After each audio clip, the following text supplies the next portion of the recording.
In this video, we're going to show you how you can create a new block for your website or app and do some more advanced functionality. We're going to go up in different levels. We're going to start with something fairly basic, and then we're going to go from there. So on the left-hand side, I'm going to click Apps, and then click New Website, and I'm just going to create a blank site. This button up here in the corner. I'm just going to call it Resources Tutorial, and click Continue. Now, what we're going to do is kind of make a block that you can use for your intranets or even just on your website to show a list of things that you can download. So on the left-hand side, I'm going to click the Blocks sidebar, and then here I'm going to click the plus button up here to create a new block. And this block is going to be called a download list. Let's call it that. Click Continue. Alright, so it's going to come up with some boilerplate JavaScript, some HTML, and some CSS. The JavaScript is going to be laid out like a Vue component, because all of our components in this website builder are based and built in Vue.js, so you can find out more about that online. That's well documented. We'll paste some links into the bottom of this video for you. Then on the second tab here, it says Component Fields. Here I can define a number of fields and the way that those fields get saved into the Fluro database. These can be quite complicated. They could be quite sophisticated with nesting, all kinds of different options. But yeah, then I'm going to click Select Realms. I'm going to put it in the admin realm and just hit Save. And now what that means is I can find it in my list of blocks, and I can drag the block onto the screen. And then there's my block. Now what I'd like to do is kind of add some functionality to this. I want to make it so that you can select files, and then those files are going to spit out in a list in the block. So I'm going to click this code button up here so I can actually edit the component. And I'm going to go to Component Fields over here. I'm going to add a field, click Basic Field, and we're going to write files for the title. And you'll see here there's a little key that says files. That'll be important soon. I'm going to click the data type. I'm going to change that to a content reference, which is basically saying we're going to reference other pieces of content already in the system. And I'm going to choose the reference type to be an asset. And just down here it says minimum answers 0 and maximum answers 1. I'm going to change that to maximum answers 0, which means there's no maximum. Like you can pick as many files as you like for this. And likewise, there's no minimum, which means you don't have to choose a file.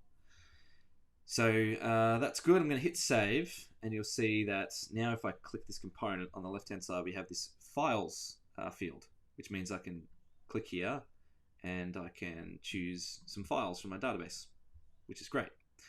Now what we need to do is actually print those out on the screen. So I'm going to edit the component again, and up here, I'm going to write a pre-tag, which will just make it easy to format what we wanted to show. I'm going to open the mustache tags, and I'm going to just write data. That object is basically where all of the information from that the user fills in when they fill in these fields, it's all going to end up on that data object. So if we hit save, what we'll see now is we've got the text, which as I change that, you can see that change here.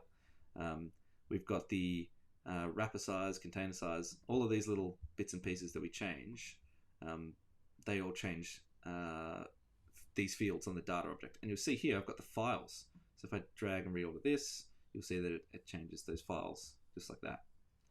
So that pre-tag helps us kind of visualize the information. But what we actually want to do now is spit out these list items for our downloads. So I'm going to click this again, and I'm just going to get rid of this example button, and we'll leave the text at the top. That might be useful. And I'm just going to do a div tag, and I'm going to write v4, and I'm going to write item in. Now we want to do it for all of the files that the person selected, so it was actually data.files. So you can get that path of how you reference it by either rolling over the field and clicking the 3 dots, then clicking copy field path, and then now when you paste, it'll paste the path to the field. Now this is a fairly simple kind of field structure, so there's a bunch of fields at the top level, so it's basically going to be data dot whatever the key is of the field. Whereas if you have nested structures, you probably want to use that copy field path and get a little bit more advanced there. But basically we're going to spit out a div for every item in the files.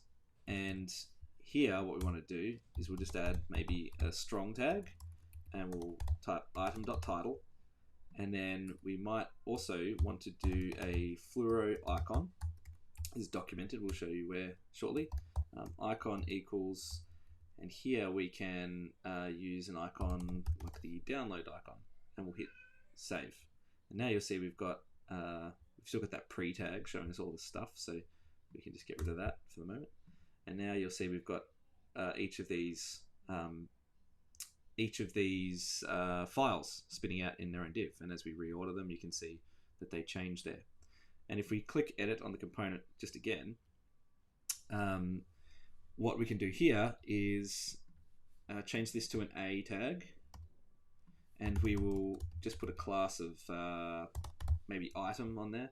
And in our Sass, we can style this, so we can say display block, give it a bit of padding, and maybe a border, and maybe a margin for each of these, 3 pixels, something like that. And we can hit save. And now you'll see we've kind of styled those we've styled those items. So that's great. And if we click these A links, they actually don't go anywhere. So what we're going to do is edit this again, and we're going to use Vue and the Fluro API. So you can get to the Fluro API, the Fluro JavaScript API, and the Fluro Vue Documentation on GitHub, or from the Support Hub. There's links also. And yeah, if you click through here, you can get a whole bunch of information about how to use the Fluro API. But basically, the Fluro API is going to be included on every component $Fluro. And in particular, what we are wanting to do is use the Fluro asset download URL function, which allows us to pass through the ID of a particular object, and then it will generate the download URL. So we're going to go back to here, and we're going to do :href. We're also going to write target equals underscore blank, so it opens a new window, and target href, we're going to do $Fluro.asset, and what was it? Download URL. So $Fluro.asset.download URL, and we can just pass through the item itself, and it will figure out how to create that download URL. So if we hit save, and we'll just save our site as well. So save our site. If we click this, these links, they'll actually open up with they'll actually open up and download the file. So to show you that in action, we might just save this this whole site, and we'll save and publish. I'm going to click domains up here. I'm going to click new application. We'll add this tutorial. Just going to give it some permissions. So we'll just give maybe view access, and we'll give view access across the whole thing. Click add a realm for the application itself, and we'll click save. And now what we can do is view it on the World Wide Web. And here's our site. Once we're up and running,